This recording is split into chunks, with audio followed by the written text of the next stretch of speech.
Hi students, ఈ వీడియోలో మనం సొల్యూషన్ చాప్టర్ని స్టార్ట్ చేస్తున్నాము. ఇది నా ఫస్ట్ వీడియో 12th లో. So for in case 12th class students ఎవరైనా ఉంటే ఫర్దర్ మీకు 12th class related chemistry videos అనేది కావాలి అనుకుంటే ఖచ్చితంగా ఛానల్ని సబ్స్క్రైబ్ చేసుకోండి. అండ్ ఈ వీడియో కనుక యూస్ఫుల్ అనిపిస్తే ఖచ్చితంగా లైక్ చేయండి.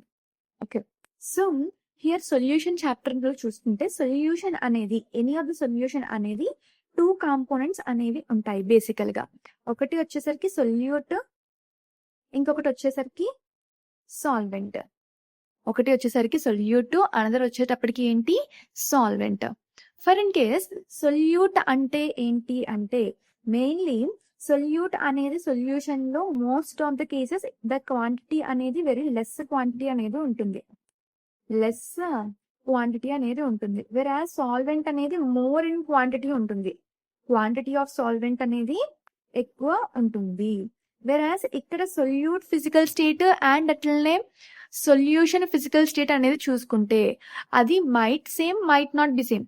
సో ఇక్కడ మన సొల్యూట్ ది అండ్ అట్లనే సొల్యూషన్ యొక్క ఫిజికల్ స్టేట్ అనేది it can be same or it cannot be same. అది సేమ్ అవ్వచ్చు, సేమ్ కాకపోవచ్చు కూడా. But solvent and solution physical state అనేది ఎప్పుడు సేమ్ గా ఉండాలి, ఎప్పుడు ఒకటే అయ్యి ఉండాలి.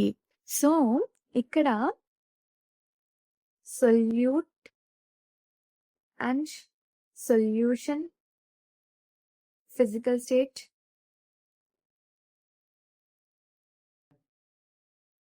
may or may not be same. But ఇక్కడ మనం చూసుకుంటే సాల్వెంట్ అండ్ సొల్యూషన్ యొక్క ఫిజికల్ స్టేట్ అనేది ఇట్ షుడ్ బి సేమ్. వాటి యొక్క ఫిజికల్ స్టేట్స్ అనేవి ఖచ్చితంగా సేమ్ అయ్యి ఉండాలి. అండ్ అట్లనే మనకి ఒకే ఒక్క సొల్యూషన్ లో 1 solute and 1 solvent components gives binary solutions. ఒక్క సొల్యూట్ ఒక్క సాల్వెంట్ ఉంటే మనం ఏమంటామమ్మా, బైనరీ సొల్యూషన్స్ అని అంటాము. ఇది చాలా ఇంపార్టెంట్. సో వీటి గురించి మెయిన్లీ సొల్యూషన్ అని చూసుకుంటే మనకి for in case in solution లో సొల్యూట్ అనేది ఎన్ని గ్రామ్స్ ఉంది అండ్ అలాగే ఎంత కాన్సన్ట్రేషన్ ఉంది అనేది మనం డిటర్మైన్ చేయాలి అంటే ఇక్కడ మనం కాన్సన్ట్రేషన్ టర్మ్స్ గురించి నేర్చుకోవాలి. ఫస్ట్ బేసిక్ థింగ్ ఏం నేర్చుకోవాలి మనం, ఇక్కడ కాన్సన్ట్రేషన్ టర్మ్స్ గురించి నేర్చుకోవాలి. ఇక్కడ కాన్సన్ట్రేషన్ టర్మ్స్ వచ్చేసరికి మెయిన్లీ మనం ఇవి 11th class some basic concepts of కెమిస్ట్రీలో కూడా నేర్చుకుంటామమ్మా. లాస్ట్ హాఫ్ లో మోల్ కాన్సెప్ట్ లో మనం నేర్చుకుంటాము కాన్సన్ట్రేషన్ టర్మ్స్ గురించి. మాస్ పర్సెంట్ అంటే ఏంటి, నార్మాలిటీ అంటే ఏంటి, మొలారిటీ అంటే ఏంటి, అవన్నీ కూడా. సో ఇక్కడ కాన్సన్ట్రేషన్ టర్మ్స్ అని పెట్టుకోండమ్మా హెడ్డింగ్.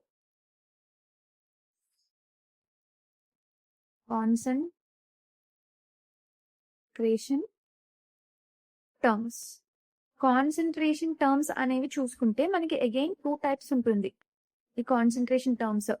ఒకటి వచ్చేటప్పటికి temperature dependent,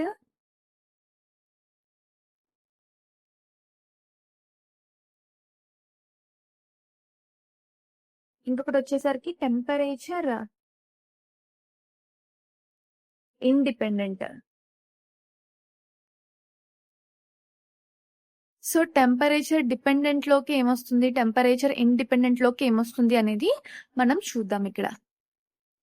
so temperature dependent అనేది మెయిన్లీ వెన్నమ్మా ఎక్కడైతే మనకి వాల్యూమ్ టర్మ్ అనేది ఉంటుందో అప్పుడు మనం ఆ కాన్సన్ట్రేషన్ టర్మ్ ని టెంపరేచర్ డిపెండెంట్ అని అంటాము.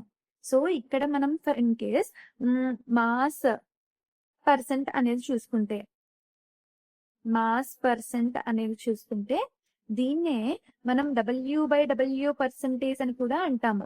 ఇక్కడ మనం ఏం చెప్పుకుంటాం, మాస్ పర్సెంటేజ్ అంటే mass of the solute divided by mass of solution into 100 అనేది చెప్పుకుంటాం మనం. సో ఇక్కడ చూసుకుంటే మనకి ఎలాంటి వాల్యూమ్ టర్మ్స్ అనేవి లేవమ్మా. ఇక్కడ మాస్ టర్మ్ ఉంది అంతే. ఎలాంటి వాల్యూమ్ టర్మ్ లేదు. ఇఫ్ నో వాల్యూమ్ టర్మ్, ఇక్కడ నో వాల్యూమ్ టర్మ్, ఇక్కడ వాల్యూమ్ టర్మ్ అనేది ఉండాలి. వాల్యూమ్ టర్మ్ ప్రెసెంట్, వాల్యూమ్ అనేది ప్రెసెంట్ అయి ఉంటే మనం ఏమంటాము, టెంపరేచర్ డిపెండెంట్ అని అంటాము. సో ఇక్కడ ఇప్పుడు చూసుకుంటే మొలాలిటీ కూడా మనకి ఇక్కడే వస్తుందమ్మా. మొలాలిటీ అనేది మనం ఎలా రిప్రజెంట్ చేస్తాము, స్మాల్ ఎమ్. సో మొలాలిటీ అంటే ఏంటి, number of moles of solute divided by weight of the solvent in kg. Okay, so దీన్ని మనం ఫర్దర్ గా ఎలా రాసుకోవచ్చు అంటే, number of moles of solute ని మనం ఎలా రాస్తాము, given weight by molar mass into here 1000 by weight of the solvent in grams. Okay, so ఇది నెంబర్ ఆఫ్ మోల్స్ అనేవి మనం సమ్ బేసిక్ కాన్సెప్ట్స్ లో డిస్కస్ చేసుకుందాం, మోల్ తో డిస్కస్ చేస్తాము కదా. అండ్ ఇది వచ్చేసరికి కేజీ. సో యూనిట్స్ వచ్చేసరికి ఏంటమ్మా, ఇక్కడ యూనిట్స్ వచ్చేసరికి మోల్ పర్ కేజీ. ఇక్కడ కూడా మీరు చూస్తే ఎలాంటి వాల్యూమ్ టర్మ్ అనేది లేదు మీకు. సో మనం టెంపరేచర్ ఇండిపెండెంట్ అని అంటాం. వెరాస్ ఇక్కడికి వచ్చేసరికి మనం చూసుకుంటే ఇక్కడ వాల్యూమ్ బై వాల్యూమ్ పర్సంటేజ్ అనేది వస్తుంది ఇక్కడ. అండ్ ఇట్లనే మొలాలిటీ గురించి కూడా మనం డిస్కస్ చేసుకుంటాం. ఇక్కడ మొలాలిటీ వచ్చేసరికి will represent with capital M అమ్మ. సో ఇది ఫస్ట్, ఇది వచ్చేసరికి సెకండ్ థింగ్. సో మొలాలిటీ అనేది మనం చూసుకుంటే ఇక్కడ molality is nothing but number of moles of solute divided by volume of solution in litre. ఇక్కడ ఫస్ట్ టైం మనకి వాల్యూమ్ టర్మ్ వచ్చింది. వాల్యూమ్ అనేది ప్రెసెంట్ అయి ఉంటే మనం ఏమన్నాము, టెంపరేచర్ డిపెండెంట్ అని అన్నాము. దీన్ని మనం ఫర్దర్ ఎలా రాసుకోవచ్చు అంటే, wait by molar mass into 1000 divided by volume in ML. Okay, so దీన్ని ఫర్దర్ గా ఇలా కూడా రాయొచ్చు. అండ్ ఇలాగే యూనిట్స్ అనేవి చూసుకుంటే ఇక్కడ మనకి ఇది మనం మోల్ అని చెప్పుకుంటాము. అండ్ అలాగే వాల్యూమ్ ని మనం లీటర్ లో రిప్రజెంట్ చేస్తున్నాము. సో మోల్ పర్ లీటర్ అనేది మనకి యూనిట్స్. అండ్ ఇంకొన్ని volume dependent and volume independent terms చూసుకుంటే ఇక్కడ మనకి, సో మనకి ఫస్ట్ వచ్చేటప్పటికి నెక్స్ట్ మెయిన్లీ మనకి ఇక్కడ మొలాలిటీ మనం డిస్కస్ చేసుకున్నాము. నార్మాలిటీ కూడా వస్తుంది ఇక్కడ వాల్యూమ్ డిపెండెంట్ లో, అంటే ఇట్స్ లైక్ టెంపరేచర్ డిపెండెంట్ లో వాల్యూమ్ ఉన్న టర్మ్స్ లో చూసుకుంటే ఇక్కడ మనం దీన్ని మనం ఎలా రాస్తాము అంటే, gram equivalent by volume of solution in litre. Gram equivalent అంటే ఏంటి అంటే, ఎన్ ఇంటూ ఎన్ ఫ్యాక్టర్ ని మనం గ్రామ్ ఈక్వివాలెంట్ అంటాము.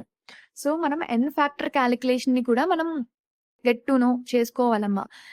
సో ఇక్కడ ఎన్ ఫ్యాక్టర్ అంటే ఏంటి అంటే, సో ఎన్ ఫ్యాక్టర్ అంటే number of electrons last are gain. Some ఎన్ని ఎలక్ట్రాన్స్ అనేవి లాస్ అయ్యాయి లేదా గెయిన్ అయ్యాయి ఏదైనా తీసుకొస్తుంది. ఆర్ ఎన్ని హెచ్ ప్లస్ అయాన్స్ ని ఇస్తుంది, number of H plus ions given. లేకుంటే ఎన్ని ఓహెచ్ మైనస్ అయాన్స్ ని ఇస్తుంది అనేది కూడా చెప్తాము. ఆర్ ఓవరాల్ ఛార్జ్ కూడా తీసుకుంటాము. Charge it can B positive or negative. Okay, so positive charge కానీ నెగటివ్ ఛార్జ్ కానీ మనం తీసుకుంటాం ఇక్కడ. సో ఇక్కడ కూడా వాల్యూమ్ టర్మ్ అనేది ఉంది. సో ఇది ఏంటి, టెంపరేచర్ డిపెండెంట్. అండ్ అట్లనే నెక్స్ట్ థింగ్ వచ్చేసరికి మనం మోల్ ఫ్రాక్షన్ గురించి ఫోకస్ చేసుకోవాలి.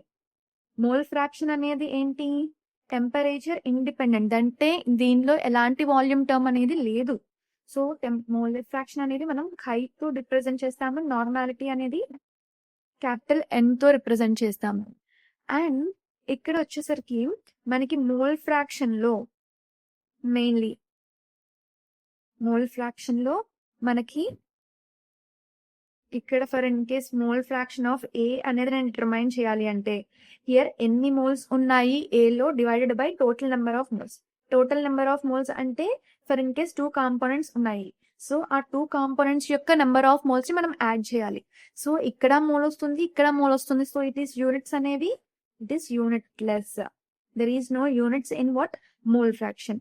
సిమిలర్లీ మనం కై బి అనేది రాయాలి అంటే number of moles of B divided by N total అనేది రాస్తామమ్మా. సో ఇక్కడ మనం చూసుకున్నాము అంటే మెయిన్లీ సో ఖై ఏని మనం ఖై బిని అనేది యాడ్ చేసాము అంటే మనకి 1 వస్తుంది. ఇదనే కాదమ్మా, ఏ కాంపౌండ్ లో ఏ సొల్యూషన్ లో అయినా సరే some of all the mole fractions of the components in the solution will be equals to 1. That means 2 ఇక్కడ 2 కాంపోనెంట్స్ ఉన్నాయి. So 2 components mole fraction is equals to 1. For in case ఈ solution లో 3 components ఉంటే 3 components mole fraction అనేది equals to 1 అవుతుంది. So ఈ formulas అనేవి బాగా నేర్చుకోండి అమ్మా. సో నెక్స్ట్ క్లాస్ లో మనం ఫుల్ గా న్యూమరికల్స్ అనేవి ప్రాక్టీస్ చేయొచ్చు. ఓకే, సో పీపీఎం అనేది తర్వాత చూస్తాము. ఇక్కడ పీపీఎం అనేది కూడా వాల్యూమ్ ఇండిపెండెంట్ అంటే టెంపరేచర్ ఇండిపెండెంట్. వాల్యూమ్ అనేది లేదు కదా. So here ppm equals to number of parts of component. A component కి పీపీఎం అనేది కడుతున్నామో అది divided by total parts of solution into ఇది పీపీఎం కదమ్మా 10⁶. ఇది వెరీ మైన్యూట్ పార్టికల్స్ కి మనం చేస్తామమ్మా. సో ఇది వెరీ వెరీ ఇంపార్టెంట్, మీరు ఇది ఫోకస్ చేసుకోవాలి. ఓకే, సో ఇప్పటి వరకు మీరు వీడియో చూసారంటే మీకు ఈ వీడియో అనేది యూస్ఫుల్ అయ్యి ఉంటుంది ఖచ్చితంగా. ఈ వీడియో కనుక మీకు యూస్ఫుల్ అయ్యి ఉంటే ఖచ్చితంగా లైక్ చేయండి అండ్ అలాగే షేర్ చేయండి మీ ఫ్రెండ్స్ కి. అండ్ ఛానల్ ని మాత్రం తప్పకుండా సబ్స్క్రైబ్ చేసుకోండి అమ్మా. ఫర్దర్ ఇంకా మంచి మంచి వీడియోలు అనేది రాబోతున్నాయి. Thank you for watching the video.